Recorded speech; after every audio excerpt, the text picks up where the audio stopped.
Not gonna lie to y'all. There's some people that gotta prove themselves on this Philadelphia Eagles team, but it's two of the most that I think we should have our eyes spotlighted on. But which one should it be more? You got Jalen Hurts on one side, Jonathan Gannon on the other.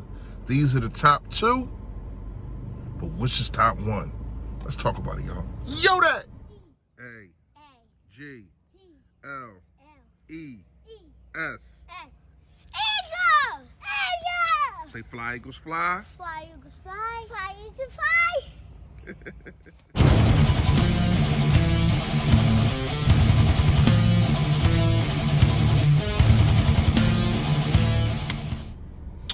Yo, that man, you know who it is, you know what it is, your boy Philly Fresh, aka the General here reporting for duty, man. Listen, if you have not done it, I appreciate it in advance.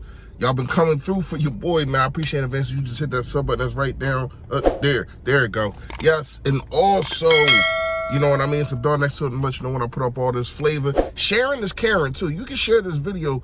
Do not be stingy with it. And last but not least, man, hit the like for your boy, man. Push the content out there, man. You see your boy all over different platforms. Then I can sell my merch. You know what I mean? And hopefully, one day I can quit my job. All right.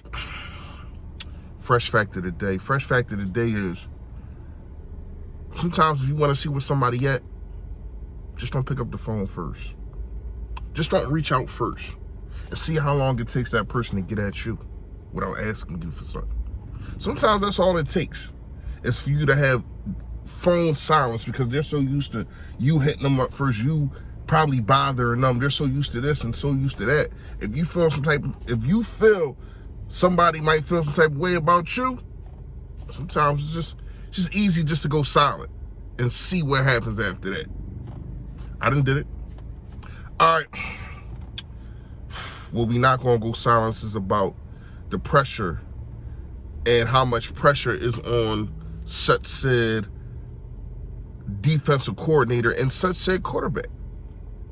Now, I'm gonna make two debates on why it should be more pressure on one guy and then the other guy, and then I'm gonna come to a conclusion, and y'all comment below. Let me know how you feel. You know what I mean? Not gonna lie to you. We're gonna start with Jalen Hurts. We're gonna start with Jalen Hurts. The pressure is, to me, are you able to make the simple throws consistently?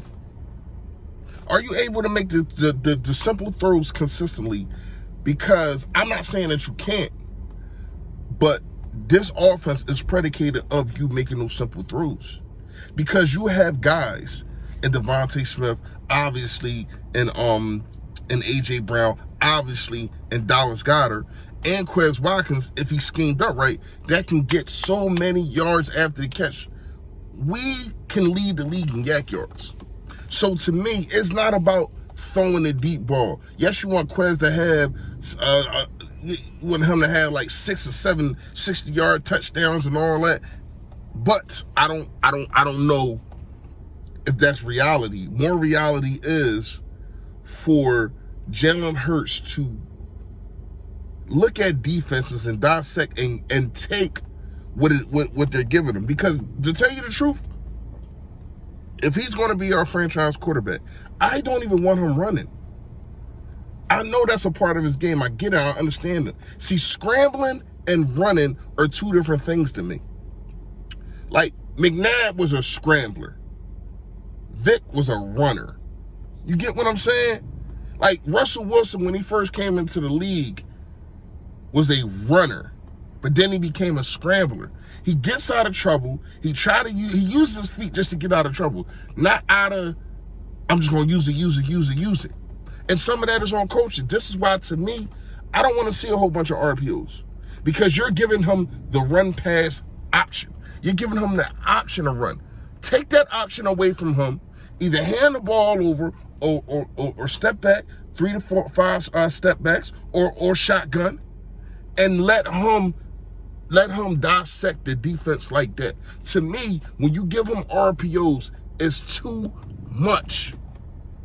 It's too much, because not only is he reading either the edge rusher or the linebacker, he also has to read coverage at that same time. You ask him too much. And not only that, here's why I think that he can flourish, because it's been the first time, I want to say 5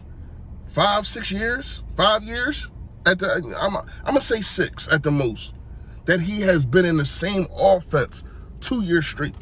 When you think about it, the offensive coordinators that was in and out of Alabama, then he went to Oklahoma. After he went to Oklahoma, he came here. 2 different offenses here, Doug Peterson and Nick Sirianni. So you got 1, 2, 3, 4, 5. You got 5. This year is the first time that he gets to have the same offensive coordinator. That's a lot. That's a lot for a young kid to have to dissect so many different offenses, and in that time, you're also asking him to dissect the defense. So he has an offense that he's been in for a year now. So to me, it is pressure on Jalen Hurts. But then we got to go to the other side. John Gannon, man. John Gannon. I'm not gonna lie to you, Jalen Hurts, I want to say Jalen Hurts probably lost us a couple games last year. But I'm looking at this defense, and I'm looking at some of the games last year. When you look at the Oakland game, when you look at the LA game, the LA Chargers game. When you look at the Giants game, these are games that could have been won if the defenses wasn't horrible. Now, Jalen Hurts was horrible in that Giants game, but I thought he was good in the Raiders game, and also in the LA game. So to me, Jonathan Gannon not being able to put pressure on quarterbacks, having quarterbacks throw for 80%, 75%, 90%, dudes having the best games of their career against this defense, was horrible last year. You got Derek Carr out there looking like he's freaking Joe Montana. Looking like Joe Montana last year. And that's ridiculous, and that's unacceptable. And then you come into a situation to where as though the talent level of quarterback that you played last year, you're not facing that this year. You're not.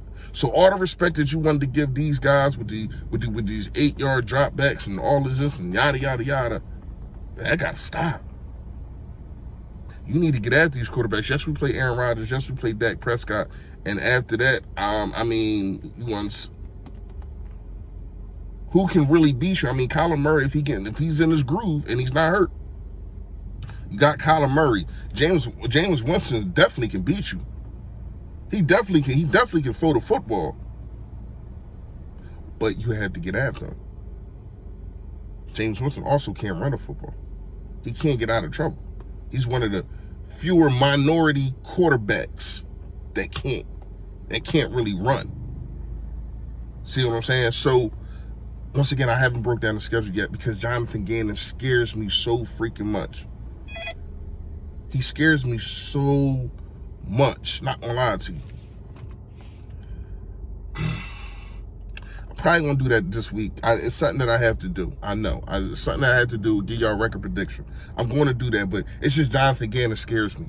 And with that being said, y'all know who I'm picking at number 1. Y'all, it's not even close. Like, Jalen Hurts is number 2, but it's such, to me, the depth of how much he's number 1 and how much Jalen Hurts is number 2 is so far and beyond. He is the main guy that I'm looking at, and Jonathan Gannon, the main guy that I'm looking at, that needs to be better, that needs to prepare himself better, that needs to trust his players to make plays, that needs to not sit there and let quarterbacks just pick the defense apart. You ain't had a linebackers last year. You got them this year. And you still got some of the ones that was good from last year. Your TJ Edwards. Your Damon Taylors. Right? You got speed everywhere. Howie Roseman, once again, gave you damn near everything, except for a safety. And I'm not saying that we don't have a safety. I like Marcus Epps. You know what I mean? Then you put in Al Harris in there, and you also got a young guy who has, I feel as though, got to prove himself, in Kayvon Wallace. And you got some other guys who are at linebacker that can play safety. Let's not forget that. You got the universal guys all around the board. You got a Bradbury who can play in the slot if need be. So he can follow these guys around. You got a good defense, and it's up to you to make top 10. Comment below, let me know how you feel. Who got more pressure on them coming into this season? Jalen Hurts or Jonathan Gannon? Because they got to be in the top 2. You want to say Nick Sirianni? All right, but I can debate you on that. I thought Nick Sirianni got better last year. I don't think Jonathan Gannon really did. We just played some bad teams. But he made no adjustments in those games. If it was working, it was working. If it wasn't, he made no adjustments. This is why I'm scared to make a prediction. Let me know what y'all think in the comments. You already know, man. Stay Philly, stay fresh, y'all. Yo, that.